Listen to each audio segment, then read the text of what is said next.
Hello, everybody, and welcome to Adara Live. I, of course, am Adara, and this beautiful woman next to me here is Magie Cook. Now, I got to hear about Maggie when I was at the eWomen's Network in Dallas. She had just finished presenting, and I had missed it. And I had come down into the conference room, and all the women were like, holy balls, did you just hear Maggie talk? She was so good.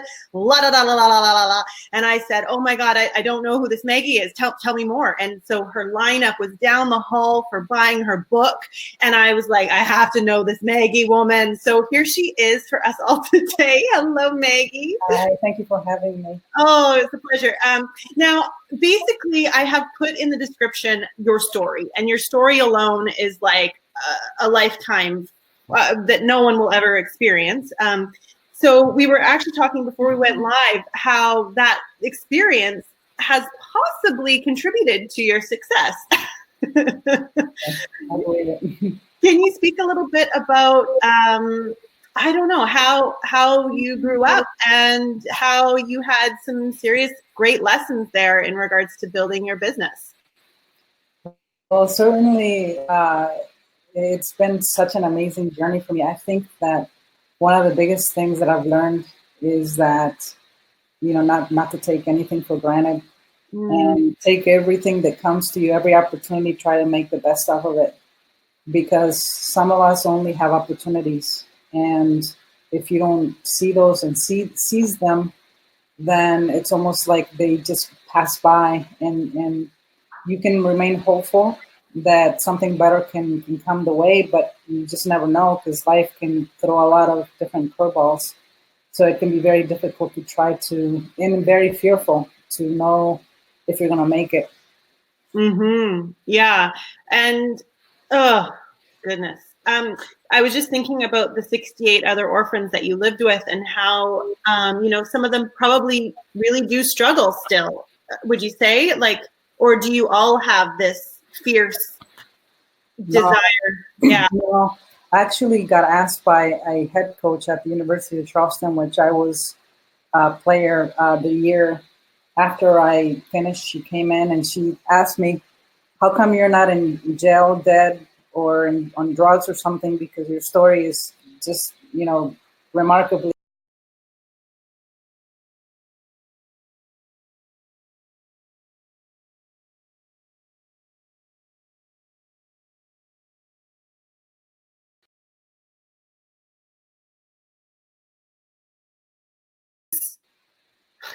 Sorry, I heard you. Keep going. I think I lost. I don't know what happened. Can you hear me now? Yes. Can you hear me? Oh, sure. Yes. What a nightmare. I apologize. It's okay. Okay. Keep going. So I think that I really believe that it comes down to choice. And there's a lot of my siblings who have been very successful as well, but there's some that really struggled, and some of them, either in prison or dead or in drugs or with drug cartels. And it's all about choice. And I think that really what happens to your life that's traumatic can have an impact, and you still have a choice to decide, I'm not gonna be someone that hurts others because I was hurt. Or I'm not gonna be someone that's gonna fail just because I came from a failing background.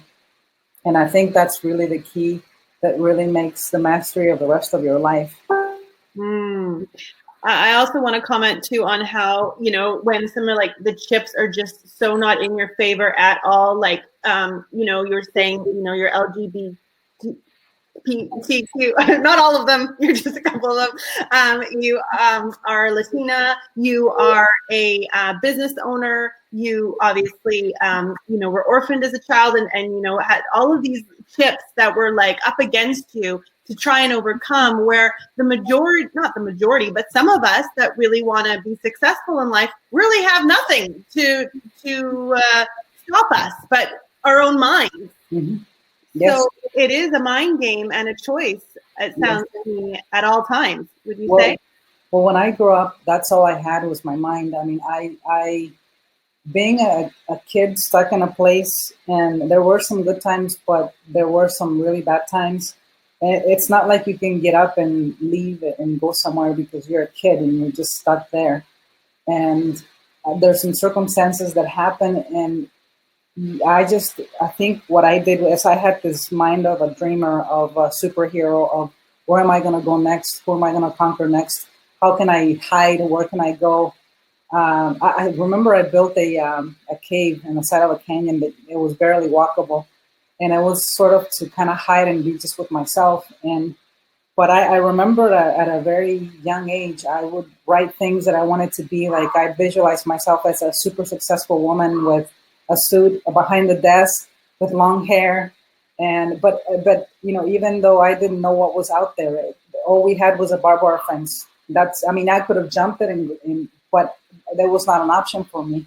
And so I think the biggest thing for me was just, having hope that something better would happen to me, and having the optimism that no matter what happened, no matter what brought me down, that I could continue to do that. And what I've experienced is that by being hopeful, I kept on putting myself in front of things, and those things invited myself into them. Like, for example, when I got given a scholarship to play for the Mexican national team, and I learned how to play in the orphanage.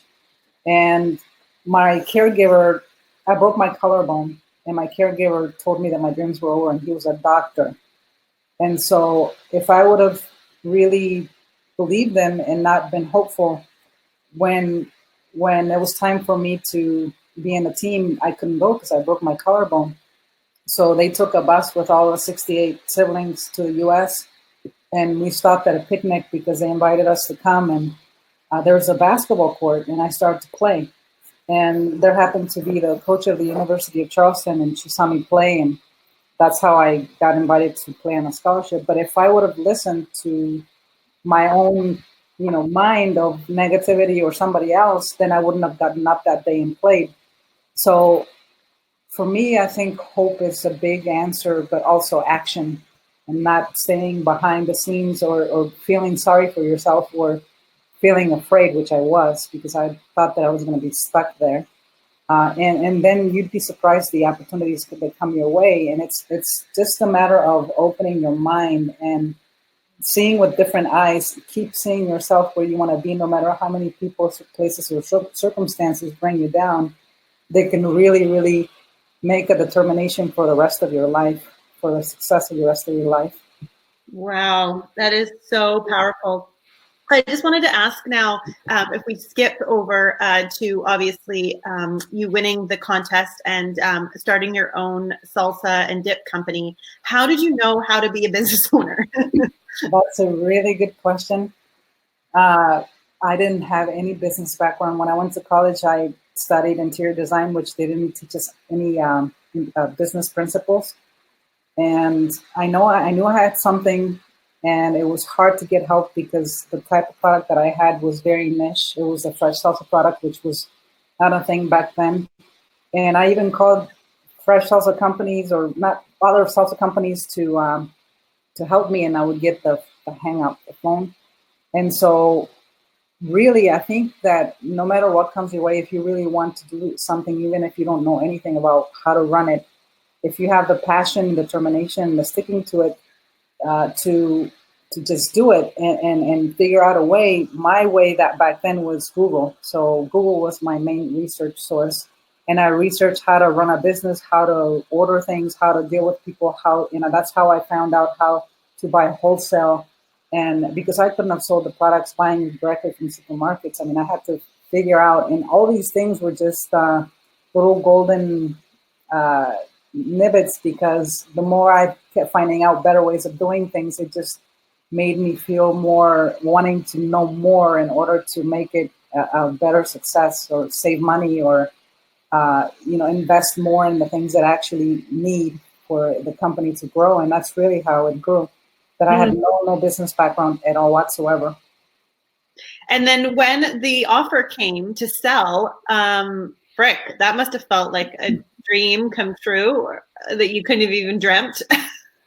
Well, it was an opportunity. I actually met the owners in a trade show, and it was really interesting because their booth was this is one of the largest food trade shows in the country, the IDDBA, the International Dairy Bakery Association, and they were almost right across me.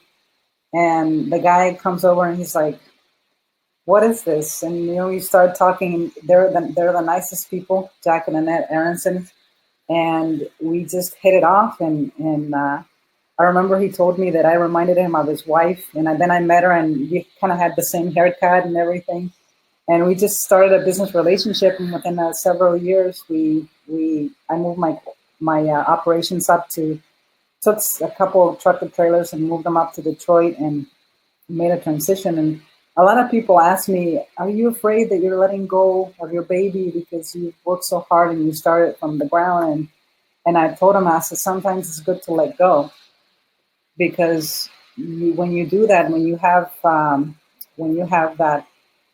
that willingness to let go, it just means that if you have the mentality that you can open up for greater things to come. And for me, I've always known that salsa was just a stepping stone to something bigger. And I was really, and I didn't know what it was. And now I'm speaking all over the country and the world. And it's been such a blessing, because I thought that I inspired people by tasting my products, which were great. And people all over the country talked about them. But now I'm touching people's minds and hearts, and creating sort of like an inspiration that, I was there, and I know that you're probably there too. And I know that I can tell you that you can do it, you can make it, no matter what it is that you're going through.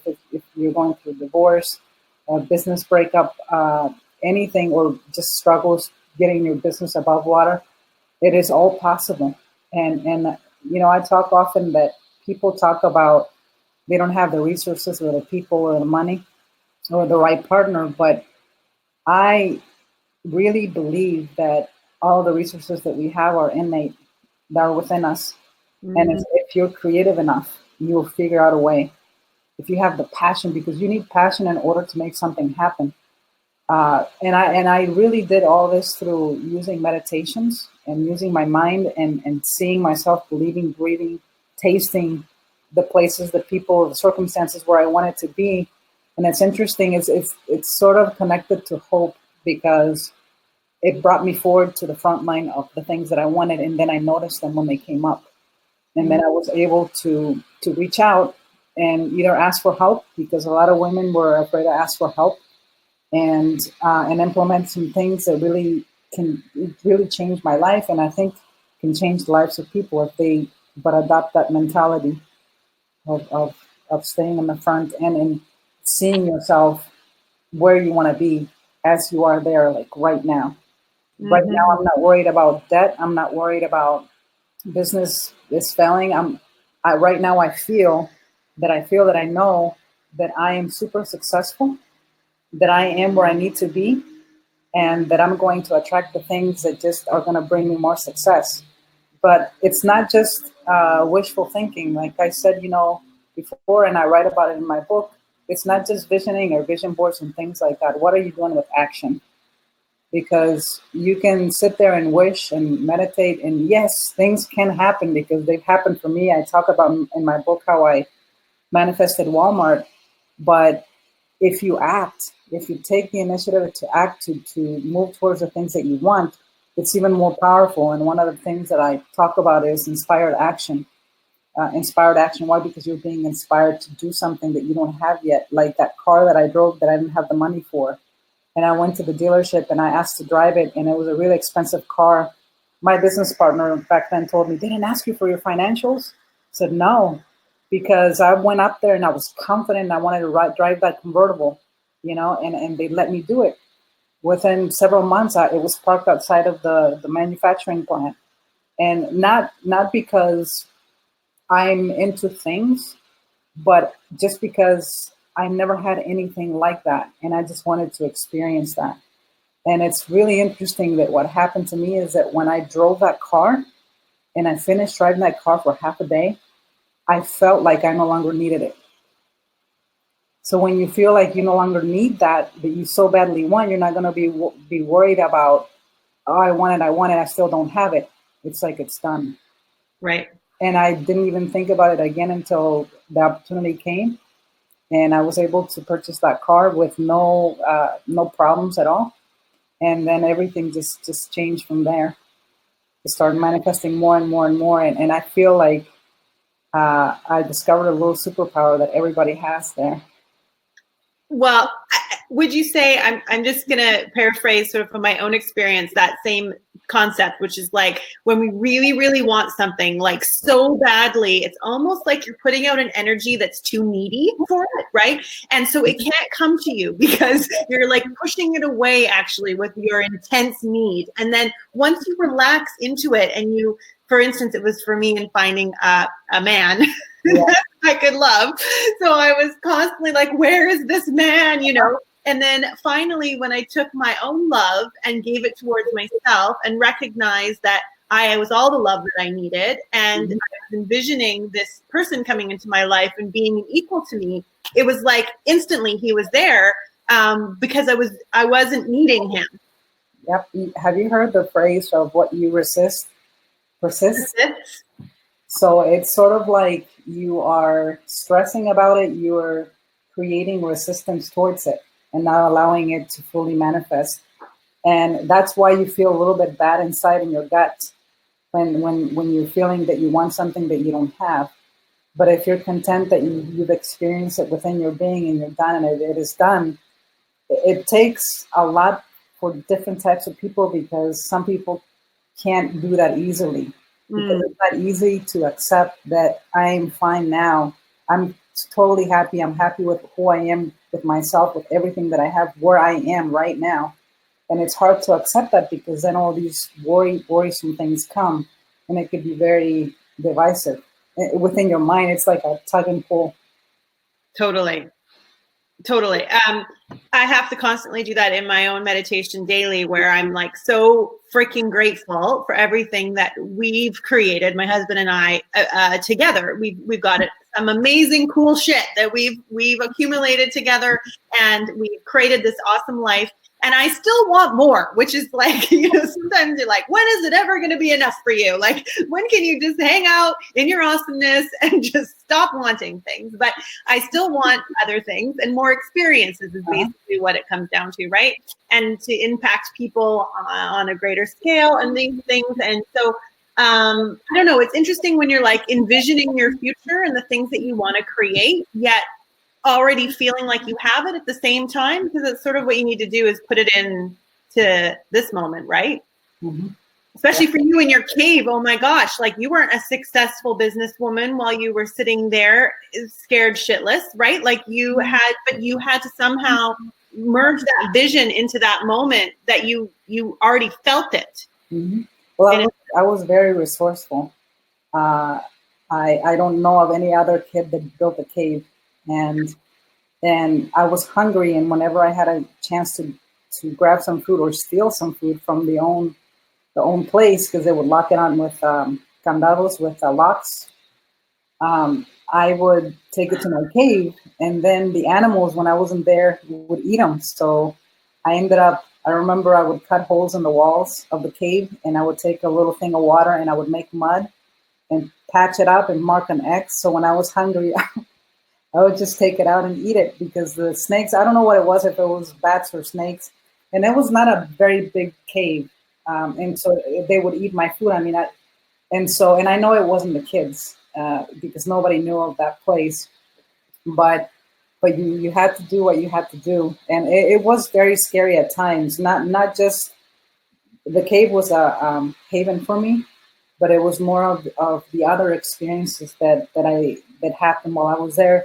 And I think that it was hard also because a lot of the kids that came in, because it wasn't just us 68, there was more kids that came, and over 200 kids that were never adopted that lived there. And most of them back then came in with a lot of more psychological issues that were perpetrated without the caregivers knowing. And it makes sense. You know, it makes sense because if you come of a place that's horrible and you don't have anybody that can help you or that understands you, and as a kid, kids don't really talk, especially if they come from an external place and coming into a new place, I don't know that I saw a lot of trustworthiness, because everybody was like, I'm going to protect myself and that I'm all that matters. I can see why your talk was so amazing at EWN. We're at 20 minutes, and I just feel like we're just starting. Okay, so I'm going to try to ask you a couple more questions. Are you okay for time? Is our audience okay for time? Are you doing okay? I'm good, okay. Yes. Okay, I wanted to talk a little bit about, curious just to stick with the idea around money in you, and I'm going to get to the orphans that you were able to come and rescue. But with you not having any money, right, and like growing up in that capacity, how did you feel around making it, and knowing that if you made enough of it, you could really do a lot of good and help a lot of people? And how did you know that you were like worthy enough to make money? Do you know what I mean? Like, a lot of us women struggle with making money and knowing our value. Yes.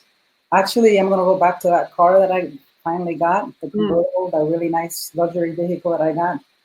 And the first time I took it out on the road, it was an interstate in West Virginia, and I was driving it, and I was driving in the wheel, and I was thinking, oh my gosh, I came from this orphanage. I have this really nice car. I don't deserve it. I had chills just talking about it. I don't deserve it. I don't deserve it. And all of a sudden, this semi-tractor trailer passes and a tire blows and boom, hits my car. And I'm like, I love this car. I love it so much. I think it was the God, the universe, whatever you want to call God, that was giving me constructive criticism. Say, wake up. You are a spiritual being, and your birthright is abundance. And so from then on, it just clicked for me. It just changed, and it just took a little while. I pulled over and checked my car, and it wasn't damaged at all, but it was a big bang. and I think from then on, I looked at things differently. And yes, we are abundant, and yes, we are much more than what we think we are. In the flesh, there's so much more. And I think that was a starting point of really making a difference on how I saw the things and how I saw the world. Because when it comes to financial or money, the biggest realization that I've had is that if I was to die tomorrow, I don't get to take anything with me. None of it. What is important? Then you ask yourself, what really matters? And I think what really matters is the impact that you did in the world, but I think it has to do with fulfillment and happiness. Because if you die unfulfilled, it's going to be a horrible experience. But if you die knowing that you did the best that you could and you lived your life to the highest, the fullest potential, and you were happy and you're happy in this moment, I'm ready to go now, right now. And I'm fine with it, because I know that I've done amazing things, and it's remembered. It's like a droplet in the ocean that feels the ripple effect that's remembered. So knowing that, then yes, it's good to have money and all these things. It's wonderful, because it's just wonderful. But I think understanding that those things you cannot take with you wherever you go. And that was pretty impactful for me, that realization. Yeah, absolutely. It's been interesting. I was just going to talk about the fulfillment and like even the ripple and then the waves, because I've had like moments of like deep fulfillment and happiness in the doing of something and in the being of something, right? But then it doesn't seem like it lasts for very long. Like it's like something that you have to keep cultivating in your being, even when times are quiet or you're feeling like you're even transforming into something else. And it can get really sort of like, I've been lately, I've just been feeling a lot of feelings that I've not ever had before. And I think they're coming about, like I'm 38. I think this is a new sort of like season for me in regards to my career and what I'm really wanting to leave or at least present to the world around, a concept or an idea or how I can help, right, in like a bigger way. Because you're right, you kind of live on in people's minds is really, I think, how it works. And then at the end of the day, though, you're right. You need to have this real sense of like, you did the things that you really saw yourself doing. Like you could check, that yes, you made those things happen. You, even if it was the car or the beautiful house or the awesome partner, you did those things. And then you should just be so grateful that you were able to manifest that with spirit, working in co-creation, right?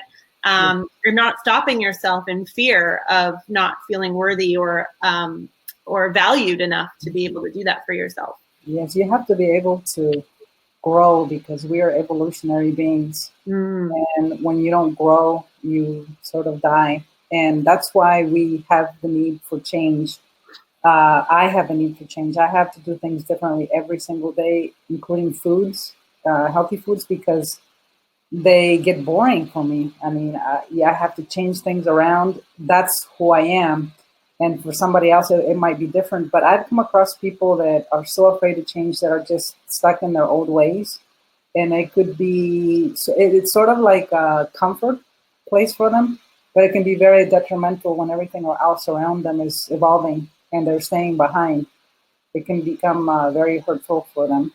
Absolutely. Yeah. It was funny. I just spoke with a woman about change yesterday, and she says we need to change every 3.5 years, especially in our companies, and we have to keep evolving. It's actually how your brain grows and new neurons synapse, and that's kind of how neuroplasticity works.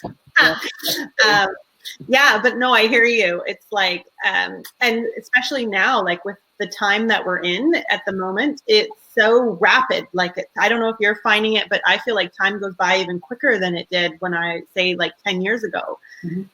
So I think that's due to technology and other things that are distracting us because I really believe that one of the things that I have on my computer back here, it says momentous freedom, because you have to be mindful of this moment, because this is what gives you freedom, what gives you a sense of feeling alive, a sense of feeling complete, fulfilled. And it's hard to do that, to be in the now, because of my phone might ring a little bit and social media or all of these things. And so I really believe that it's important to compartmentalize, but always have the sense of the I am in this moment. Agreed. Now, just so I can just pop back over to when you got your massive payout from your selling of the company, you went ahead and went back to Mexico and rescued 30-something orphans from the drug cartel. And then what happened then? What are you sort of, I guess I want to know a bit about that story, and then where you're heading now into the future. Well, that my company sold with Garden Fresh, and when I was up into the first year, I believe, because I have to be up there to help them transition the product so that they could continue to sell to supermarkets, I got a call, and it was from my brother, who he was actually out of the country of Mexico, and we were receiving threats, and there was a drug cartel war going on in the area.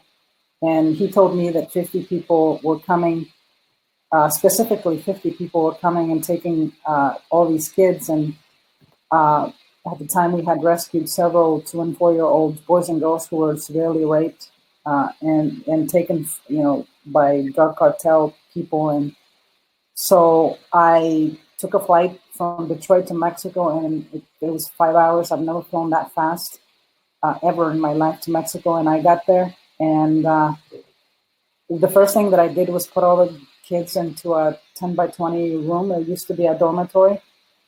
And I went to another room, and my adopted brother, Jose, which I grew up with, he opened up a blanket, and there was a 38 special handgun and a shotgun, handmade Hechiza shotgun. And we just decided where we're going to stake out. And it was right outside the door of the place in the concrete floor. And I was so tired. I remember I was so tired, and I had they had a dog that was sort of like a pit bull mixed with something else. It was a female dog. She was all white. She was very aggressive, but she was very nice to me. And she was over to the right side on a chicken wire fence, and she barked all the time at night. So I had this idea of getting a piece of rope. I think in my story video, I have all that is there, but you can see the dog, and I tied her around my waist so that she would wake me up in the middle of the night in case something was coming. And so that's what we did. But not just showing up. I went into the villages and I told the people there, I said, we are here, we're armed and ready. Because I know that they talk. And I also went to town, which was 45 minutes away, and I spoke with the comandante of the federales and also the military, and I asked if they could assist us. And it was hard because they were on government business there too. So at some point, they did come in. And I remember I have this on video. They came in with their gruas, with their vehicles, with their lights on, and they would patrol the orphanage at night. And I would get up every morning at 4 a.m. in the morning and make them coffee and cookies because I wanted them back. And sure enough, they were back. We had an incident where people did break in and took some kids, but I had installed a really high-end telephone system because the only way that I could communicate via cell phone was by climbing a really tall guayaba tree. And we called them, and they arrived in their helicopters and took the people and took the kids back. So, but it was very. I told the caregivers, there was 2 teenagers that were the caregivers, the only 2 teenagers that were there, and I said, you must not show the little kids fear, that you're afraid, because they're gonna get more afraid. And I remember I had to. The land is really big, and there's different buildings, and we had to go every night and sort of jump in those buildings with our guns to make sure nobody was there. And I did this with several of the kids, and they were so brave. And we talked about it. The 2 kids that helped me, one with my iPhone because he would turn on my light. He had my iPhone like this on his leg, and he would go like this to illuminate the room, and we would jump in the rooms. And I taught him how to, do the weapons behind me so they wouldn't shoot me. But it was such a crazy experience, but I was not gonna let anything happen to them. I would do it all over again if it's to save these kids. I would do it all over again. So where are these kids now? And more importantly, what do you have in store for the world to see of #Maggie? Yeah, so they're at the place, and it's still being funded, and they're living there. They're safe, nothing, they're protected. And I had, besides from just speaking all over the place, I had a huge epiphany that just really came to me when I was meditating one day. And that epiphany was that there are hundreds, maybe thousands of organizations that rescue children from drug cartels, or children or women that are being sex trafficked. But there's nobody that's helping the other side. So if you, for example, if you go to the doctor and you have a cough, the doctor will more likely prescribe you a pill. Well, he'll be treating your symptoms, not the cause. And then similarly, it came to me that when I had my salsa business and we had the great salmonella outbreak for tomatoes, and 95% of my fresh salsa is tomatoes. So what happened was they had to be thrown out by all the companies. So there was no tomatoes, and everybody wants tomatoes. So what happened is the demand went up and the price went up. So then I asked myself, what happens when you take the kids away? The demand, like all these companies, all these organizations, the demand will go up. The prices will go up. And then it hit me that after speaking to several world-renowned psychologists, that almost 100% of the people that hurt others like that have been hurt, but nobody was able to help them. And the other side, when I talk about the other side, I'm talking about them.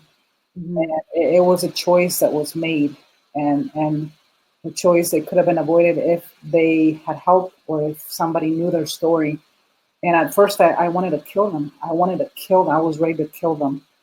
But then I began to love them so much because I didn't know their stories.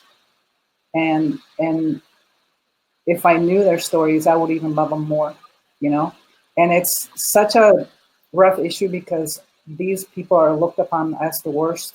scum of the earth people. But I think that if we start the conversation on the other side, we could potentially solve a generational issue. I agree. This is sort of what Joker was about. No spoiler alerts, but spoiler alert. But yeah, this was totally. Do you know the movie I'm talking about that just came out? Yeah. Mm-hmm. We just watched it, and we had an hour conversation around just that. So it's very poignant to what you're saying. And Yeah. What's that? I haven't seen it yet, but now I want to see it. Yeah, it's intense. Okay, so wow, Maggie, this is my longest interview to date. You are just such a beautiful soul, and I so appreciate you sharing your just conviction and fierce just desire and need to see something greater than yourself for yourself. And moving in that direction to create change. And yes, it happened from fruits and vegetables, which is super cool. And that you are, I don't know if tomatoes are fruit, but it's up for debate. And that you have been able to take that amazing, invention or your take on it, and then be able to do something really even greater than you had imagined. I think that is such an awesome little tidbit of information there for people to think about. Yes. Sometimes we get caught up in sort of like what we're doing and that thing, but in essence, it's never really the thing. It's like the bigger why behind it. And it doesn't really matter what we do as long as we're moving towards that greater why or that passion or that mission. And it doesn't matter how that gets shown, whether you're selling dog food or you're, doing photography. Like it's the point is that you're giving that awesome feeling to other people of hope and of inspiration, and that together we can create a greater, more beautiful world that is inclusive. We didn't even talk about inclusivity and diversity, but that it doesn't segregate and it doesn't say that one person is better than another, because it's not true. Mm-hmm. You're absolutely right. Is there anything else? I just don't want to leave. But I guess we got stuff to do today. Gosh darn it. Okay. Well, if you want to learn more about Maggie or have her come and speak at something of yours, maybe you've got a conference that you're putting on, or maybe you need some help. You're also a business coach, right, Maggie? Do you have? Yes. So I don't know if she's got a full plate, but please reach out to her. And if you were inspired by her story, she might be the girl for you to help bring you to the next level of your evolution. I love that. Okay, girl. Well, thank you so much for coming, and I will see you again. I hope I'm going to have you come out to something of mine, I think. Okay. I would love that. Take care. Thank you for having me. You're welcome. My pleasure.